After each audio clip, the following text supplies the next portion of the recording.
A video about my health advice saying that it's somehow a result of me teaching at a McDojo or something, which I don't understand how my dietary advice has anything to do with martial arts, but that's cool. I'm not going to name the gentleman. I don't have a beef with this person. People get very angry with me about very silly nonsense and feel a need to make videos about me. I don't know why. Okay, so let's see. Now, this is what I want to point out also. This person claims that I encourage people to follow a vegan diet. Now, this confusion might come about because I support a friend of mine who is also a vegan. I am not technically a vegan. I've been through this a million times. I'm 100% plant-based for ethical reasons. Sometimes I do use vegan interchangeably with 100%. I'm a strict vegetarian, meaning I don't eat any animal products. However, I do take supplements. Some of those supplements have animal gelatin on the outside of capsules and things like that. I don't consider myself a vegan. Most people wouldn't even consider me a vegetarian, but I do not eat animal products for ethical reasons. However, I take a measured approach to my pursuit of a 100% plant-based diet. Okay, I supplement. I do a lot of things that other people don't do, but also out of the concept of caloric restriction with optimal nutrition, which is the concepts of Dr. Roy Walford, and I'll get into that in another video. But people that are claiming that I promote veganism for health is wrong. I promote veganism for ethical reasons. People that follow my channel know that I promote a balanced diet for health, and for weight loss, I actually promote a lower carbohydrate, higher protein diet. Ideally, the more plants that, generally speaking, the more plants people eat, the better off they're doing, generally speaking. Okay? That doesn't mean that I suggest that everybody be vegan. In fact, when I did a weight management group, I never promoted veganism. I think that veganism can be a slippery slope towards anorexia. I think that people with body dysmorphic disorder use veganism as a way to justify under eating. I personally am the only person I know of in real life that is 100% plant-based and has stayed that way for over a year. I've been 100% plant-based now for, I guess, over 11 years. Okay, so let's see. First, I want to start with, the natural diet. Now, remember, I'm going to be doing a lot of videos probably on, I'm probably going to be doing a lot more videos on the primate diet, the human primate diet, the diet of humans as a primate, okay? So the abstract. Obesity is the most common nutritional disorder in the Western world. 250 million adults are obese, and 500 million adults and 22 million children under 5 years of age are overweight. Obesity is a complex trait depending upon interactions between multiple genes in the environment, but its recent rise in epidemic proportions are above all the consequences of dramatic changes in lifestyle, socioeconomic progress, and political blah blah blah. Okay, being influenced by neuroendocrine, nutritional, environmental, and cognitive stimuli, able to monitor a healthcare professional should be concerned about obesity because of the well-established relationships between excess body weight and pathologies such as type 2 diabetes, Now, remember that, you fat acceptance people. Okay, keep in mind, there is a well-established relationship between excess body weight and pathologies like type 2 diabetes, hypertension, the hardening of the arteries, osteoarthritis, dyslipidemia, and cancer, which afflict more and more people in the Western world. Sort of well-being syndromes. An overview of modern Western diets, the American Mediterranean Atkinson zone diets, reveals the contradictions existing about the correct and healthy approach to human nutrition and suggests a return to nature from the actual artificial nutrition systems based on cereals, milk, and their products, irrespective of our genome and metabolic attitudes. A simple diet. So keep that in mind. A return to nature from a diet based in cereals and milk, okay?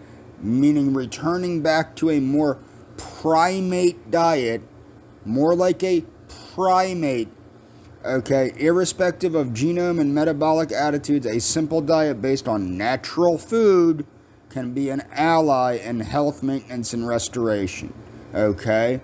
Now, I'm also going to go into some of these diets and the successes of a lot of these diets, because a lot of these diets are very successful at reversing health conditions, okay? Now, before I get into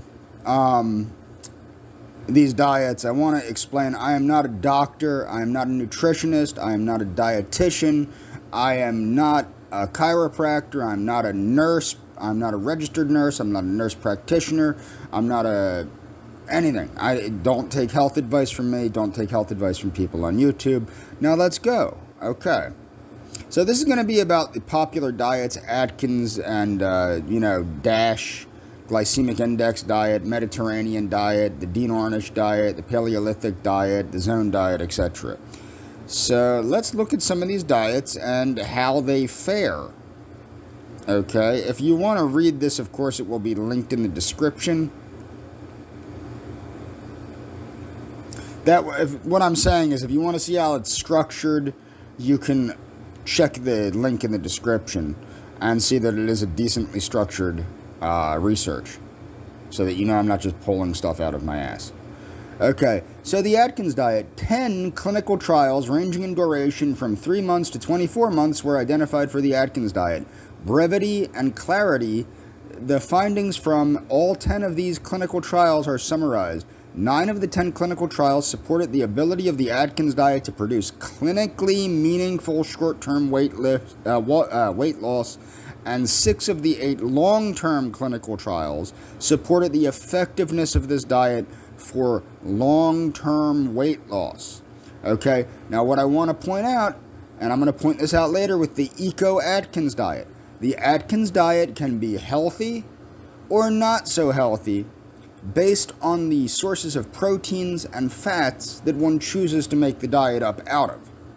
The Eco-Atkins diet is a vegan version of the Atkins diet, which is superior to the traditional Atkins diet, and I will show that later. The DASH diet, okay? Now, one caveat I will state is I was somebody that used to restrict sodium. I was on a whole food, 100% vegan diet, 100% plant-based diet, and my sodium dropped too low. So now I don't restrict sodium.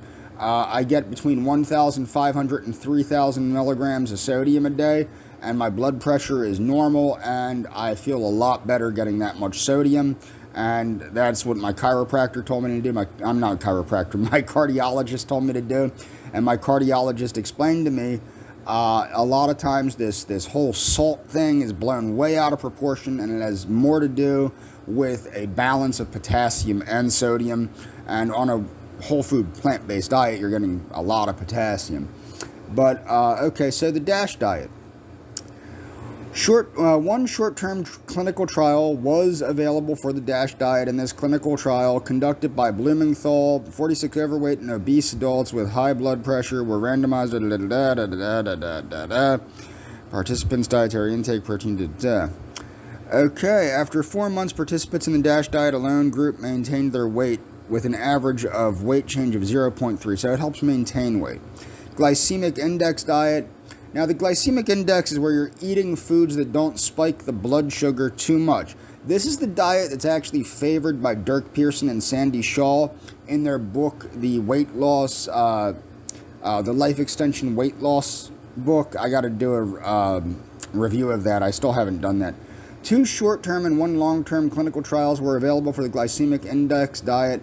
Examined 36 obese adults, 12 months to obese, assigned a low carb, okay, and found that the low glycemic index diet produced an average weight loss of 4% during this time period. Mediterranean diet. 1 short and 2 long-term clinical trials were available for the Mediterranean diet. Conducted a study. Now, this is not overall health either. The Mediterranean diet is one of the most ideal diets for health, but what you will notice is basically the weight loss was very great on the Mediterranean diet, 8.7%, which is the best so far. Additionally, which overweight, obesity were randomized, followed the Mediterranean diet for 1 year period. Participants' mean weight was 7.2% after the. Okay, so they were able to maintain weight on this diet. The Ornish diet. I am not a big fan of the Ornish diet, okay? What's funny is Dirk Pearson was a fan of the Ornish diet. I am actually not a fan of the Ornish diet. So, let's see here. The Ornish diet produced an average weight loss of approximately 2.9% after 6 months. What you have to understand, though, is this diet is meant to treat things like dyslipidemia, hyperglycemia. So this is meant to treat medical conditions. Now, that's what you have to understand. This is really looking at weight loss, but I'm looking at weight loss. Okay, so this is the Paleolithic diet. 1 short and 1 long-term clinical trial was available for the Paleolithic diet, overweight, obese, blah, blah, blah. The Paleolithic diet provided 30% of daily energy for intake from protein, 40% from fats, and 30% from carbohydrates. The Paleolithic diet produced an average weight loss of 9%. That's the best so far, I believe. Zone diet. 1 short-term and 2 long-term clinical trials were available for the zone diet. Recommends, now the zone diet is kind of like the Atkins diet, but at the end. It's the 40-30-30 diet is what it is. But it's also only good fats. It's a very interesting diet. I'll probably leave a link in the description to the zone diet. Okay, so let's see here. The mean weight loss was 2.4% after 6 months and 1.8% after 12 months. The zone diet is another diet that's designed to improve total health.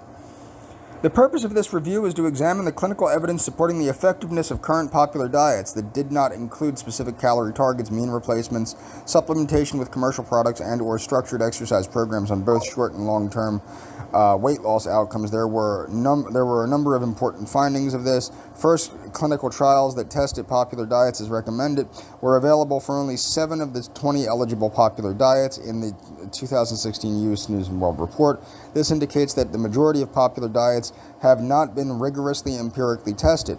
Now, what's important to note, every one of these diets works. That's what's important to understand. Every one of the diets works.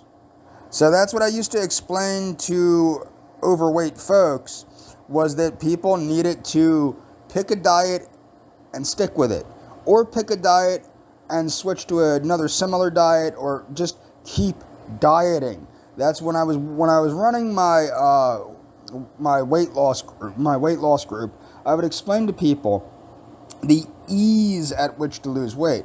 Now, a regular, just replacing a regular diet with healthy whole foods does not improve the weight like one of these so-called popular diets does. And that has to do mostly with macronutrient composition. The macronutrient composition of these diets is what's doing it. Okay, most probably, because it helps with insulin control. Okay, so I'm going to move on. So what I want to point out here is healthy plant-based diets are associated with lower risk of all-cause mortality in U.S. adults. I want to make this very clear. Healthy plant-based diets are associated with lower risk of all-cause mortality in U.S. adults. One of the things that every one of those popular diets has, even the Atkins diet, is they're all plant-centered. They're centered around plants, usually vegetables. Okay? In the case of the Mediterranean diet, it's legumes, vegetables, and whole grains. My point is that following a health-promoting diet usually means following a plant-centered diet. Generally speaking, a plant-centered omnivorous diet, but nonetheless a plant-centered diet. So let's look at this. So, in the overall sample, blah blah blah, were associated at a conclusion, a nonlinear association between and all-cause mortality. So, a healthy plant-based diet and all-cause mortality were observed. Healthy plant-based diet scores above the median were associated with a lower risk of all-cause mortality in U.S. adults. Future research, always future research exploring the impact of quality of plant-based diets on long-term health outcomes is necessary. The China study really kind of blew to shit all this idea of, everybody's dying of protein deficiency that's following a plant-centered diet and all this. What the China study did is it showed that a whole food, plant-centered diet promotes longevity. That's what the China study did. And I'm probably going to leave a link to the China study. I'm not going to get into the China study in this. I might do a whole video just on the China study. I believe that a whole food, plant-centered diet, for most people that means a plant-centered omnivorous diet, is the healthiest diet. And it's not just me believing it. There's a lot of research showing that.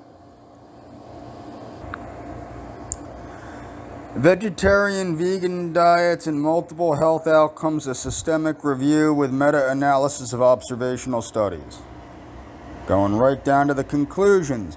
This comprehensive meta-analysis reports a significant protective effect of a vegetarian diet versus the incidence and or mortality from ischemic heart disease and incidence from total cancer. Vegan diet conferred a significant reduced risk of incidence from total cancer. Plant-based diet quality and risk of total and disease-specific mortality, a population-based prospective study. What I want to point out is when I suggest people eat plants, I am suggesting that people eat things like vegetables, legumes, whole grains, things of that nature. I am not suggesting that people eat white flour products, baked goods, and garbage food. Okay, everybody knows what garbage food is. Okay, beer and French fries are vegan. It doesn't mean it's healthy, and that's what this proves. Okay, plant-based diet quality and the risk of total and disease-specific mortality, a population-based perspective. Okay, so let's look here. Conclusions. This is not a surprise to anybody that follows any diet or understands nutrition in even the most rudimentary sense. Okay? The higher the nutrient density, the higher the quality of your diet, the better your health outcome. Duh. Okay? Overall, greater adherence to plant-based dietary pattern was associated with lower total mortality. But among those with predominantly unhealthy or unhealthful plant-based diets, total and disease-specific mortality rates were higher. The quality of so meaning overall adherence to a plant-based dietary pattern lowers mortality. However, if you're eating a shitty diet, whether it's vegan or not, you're still going to be dying at a pretty surprisingly high rate. The quality of plant foods may be crucial, it is, for reducing mortality in a population that mainly consumes diets rich in plant foods. So what that states is the quality of the food. And this is true whether you're an omnivore or a vegetarian or a vegan. It doesn't matter. The quality of your food matters a lot. Okay? So the quality of what you're consuming matters. That's a very big importance. So if you were following a regular omnivore diet, it's pretty obvious that eating things like boneless, skinless chicken breast, fish fillets, like real actual fish fillets and things of that nature is going to be better than eating chicken nuggets, McDonald's, and fish sticks, okay? It's going to be obvious that eating fresh, whole foods is better for you than eating garbage. Whether you're a omnivore, a vegetarian, or a vegan, this is common sense. Any idiot knows this crap. Again, this is not something you need to be a genius to know. Red meat and processed meat consumption and all-cause mortality, a meta-analysis. High consumption of red meat and processed meat has been associated with increased risk of severe chronic diseases. Conducted a meta-analysis to summarize the evidence, blah, blah, blah, blah, blah, blah, blah, blah, blah. For total red meat and a dose... Okay, so in a dose-response meta-analysis, consumption of processed meat and total red meat, but not unprocessed red meat. So get this straight, not unprocessed red meat.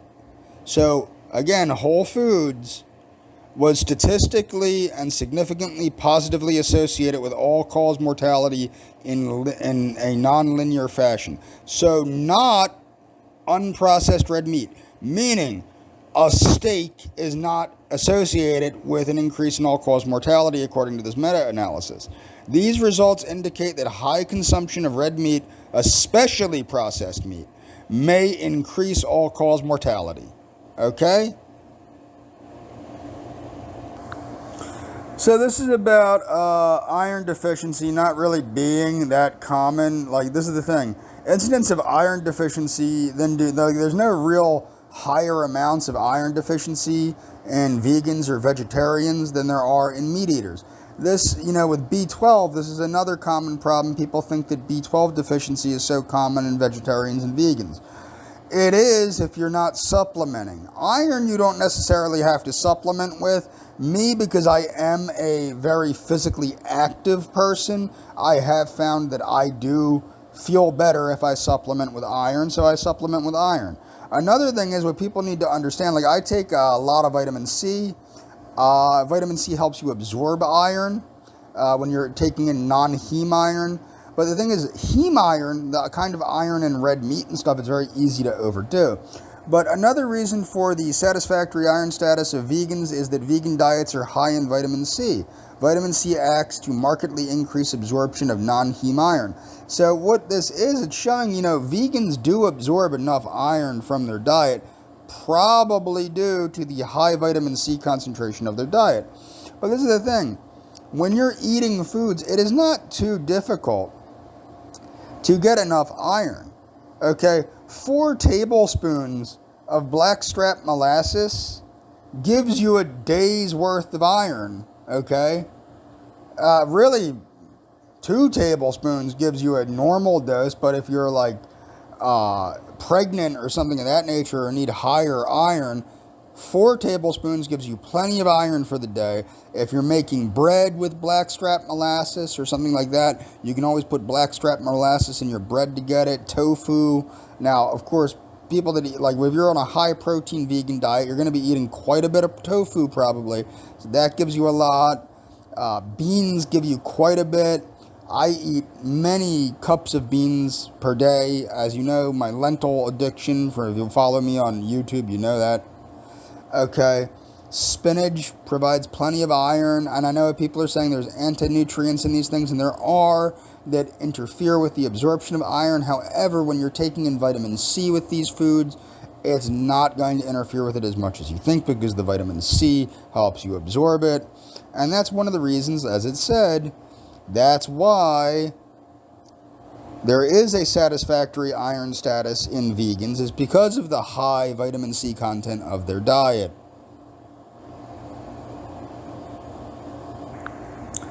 So I really screwed up my health with the starch solution. I was doing the McDougall diet, and it really whacked out my lipids and all that. So how did I reverse that? Well, I went back to a diet that was tried and true for me, and that diet is the Atkins diet. However, unlike everyone else that goes, I used to be vegan, but then I discovered the carnivore diet, and now I'm super duper healthy, I realized, no, I'm going to go back on a vegan version of the Atkins diet. The Atkins diet always did me well, okay? Whether I was omnivore, whether I was vegetarian, or whether I was vegan, or whether I was omnivore, pescatarian, vegetarian, vegan, Didn't matter. The Atkins diet, the macronutrient profile of the Atkins diet always did me well. The utilization of Atkins recommendations of supplements always did me well.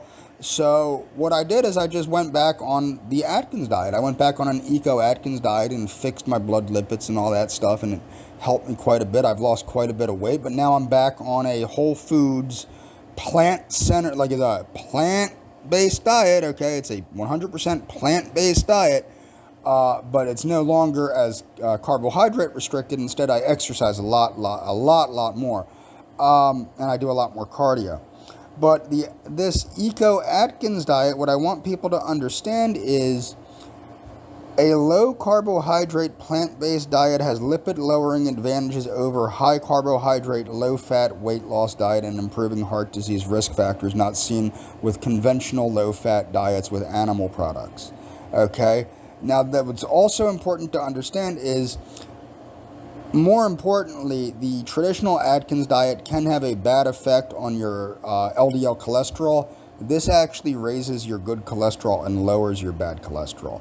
So I want to keep that in mind. People looking to do a low carbohydrate diet that might be vegan, you can still do that. And you don't need to get any fancy books. If you just get the Atkins New Diet Revolution by Dr. Robert C. Atkins, there are plenty of vegan foods on all stages of that diet, and you can just look through the foods and decide, oh, well, I can have this or I can have that. There's nothing wrong with following that diet, although I wouldn't necessarily recommend an Atkins diet per se. The reason I went back to an Atkins style diet is because that's what I know works, and that's what I know works fast, and it's gratifying to get fast results, although it seems the Mediterranean diet probably is a little bit better. So that's all for this video, and I'm going to post this. Links will be in the description.